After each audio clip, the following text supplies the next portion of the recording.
Hello guys, siku nyingine tena. Leo naomba niongee na nyinyi kuhusiana na tatizo moja linaitwa vaginal candidiasis au kwa Kiswahili fungus za ukeni.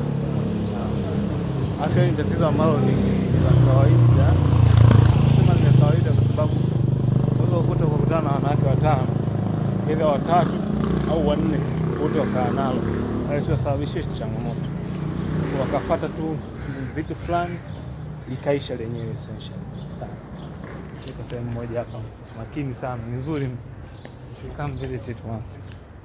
Well, this happens due to build up of Candida albicans in the perineum of women, especially when they undergo a certain situation like belching or improper hygiene, vaginal hygiene.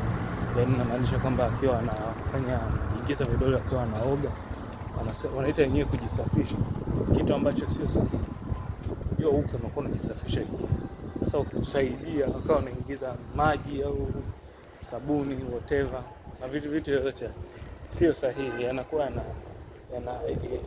yana introduce au ondoa mazingira ya kawaida kwenye ukoo kuleta hayo magonjwa. Kwa hiyo napenda kusisitiza dada waache hiyo tabia, lakini hata hivyo na usafi pia wa nguo za ndani sawa, yenyewe pia inapelekea. Na swala lingine ambalo kwa kweli siwezi kulifumbia macho ni magonjwa ambayo yanapunguza kinga ya mwili sawa. Hapa namaanisha kuna HIV, kuna wale watumiaji wa dawa za kansa sawa, I mean chemotherapy inaweza ikapelekea hivi.